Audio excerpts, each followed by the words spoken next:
दर्शकों, जेके अपडेट में आपका स्वागत है। मैं प्रशांत भारद्वाज। रूस के राष्ट्रपति व्लादिमीर पुतिन ने गुरुवार तड़के यूक्रेन में आर्मी ऑपरेशन का ऐलान किया।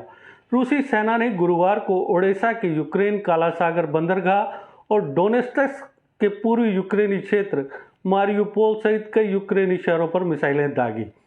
रूसी सरकारी टेलीविजन पर पुतिन की घोषणा के तुरंत बाद यूक्रेन की राजधानी कीव में कई विस्फोटों की आवाज़ सुनी गई। फिर विदेश मंत्री दिमित्रो कुलेबा ने कहा कि रूस ने यूक्रेन पर पूर्ण पैमाने पर आक्रमण शुरू किया है और हथियारों के हमलों के साथ शहरों को निशाना बना रहा है।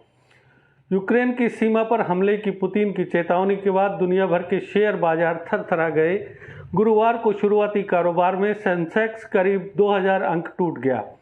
24 फरवरी को निफ्टी 570 अंक गिरकर 16,500 अंक से नीचे चला गया। 2004 के बाद पहली बार ब्रेंट क्रूड ऑयल की कीमतें $100 प्रति बैरल के निशान पर पहुंच गई। घरेलू बाजार में सोने की कीमत 51,400 रुपये को पार कर गई, जो पिछले कुछ महीनों में सबसे ज़्यादा है। यह दिखाता है कि रूस और यूक्रेन के बीच बढ़ते संघर्ष का ग्लोबल इकोनॉमी पर व्यापक प्रभाव पड़ा है। बढ़ते रूस यूक्रेन संकट की आग को करोड़ों भारतीयों को भी झेलना पड़ सकता है। क्षेत्र में तनाव से उपयोगी वस्तुओं और खाद्य पदार्थों की कीमतों में तेजी आएगी। भारत में पेट्रोल और डीजल की कीमतें 4 नवंबर 2021 से स्थिर बनी हुई हैं। भारतीय मिडिल क्लास को कुछ राहत देने के लिए केंद्र सरकार ने पिछले साल नवंबर में पेट्रोल और डीजल पर उत्पाद शुल्क में क्रमशः 5 रुपये और 10 रुपये की कटौती की थी।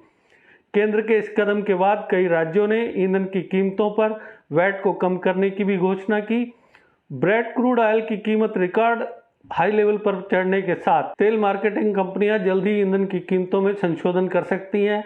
एक्सपर्ट्स का मानना है कि भारत में 5 राज्यों के विधानसभा चुनाव समाप्त होने के बाद मार्च की शुरुआत में पेट्रोल और डीजल की कीमतों में तेज उछाल देखने को मिलेगा।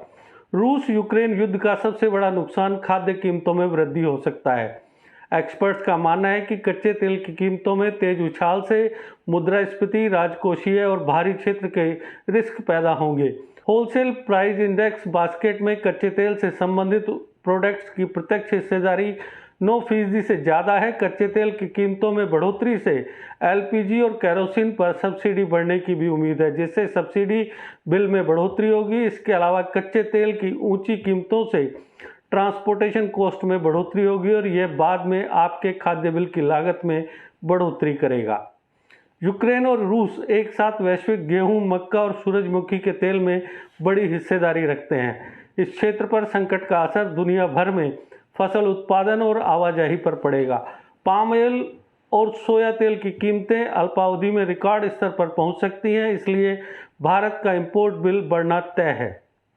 इकोनॉमिक सर्वे 2021-22 ने अनुमान लगाया है कि फाइनेंशियल ईयर 2022-23 में भारत का रियल जीडीपी 8 से 8.5% रहने की उम्मीद है।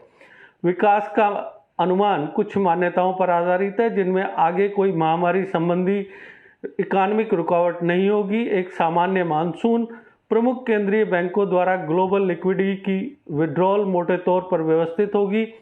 तेल की कीमतें 70-75 प्रति बैरल रेंज में रहेंगी और ग्लोबल सप्लाई सीरीज व्यवधान लगातार कम होंगे, लेकिन यूक्रेन संकट को देखते हुए यह सब स्थिर बना रहे ऐसा संभव नहीं है।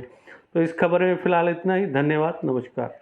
अगर आप भी अपने भविष्य को लेकर चिंतित हैं और बहुत सी सरकारी नौकरियों पर दांव खेल चुके हैं, लेकिन अभी तक नहीं हुए सफल, तो करियर अड्डा जम्मू कोचिंग इंस्टीट्यूट है आपके लिए बेस्ट ऑप्शन।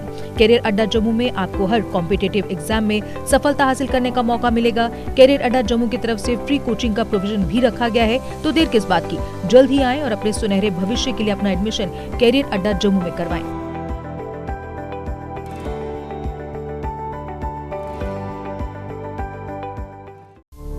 जीके अपडेट रहे हमारे साथ। अगर आप ये वीडियो YouTube पर देख रहे हैं तो हमारे YouTube चैनल को सब्सक्राइब करें और बेल आइकन को क्लिक करें।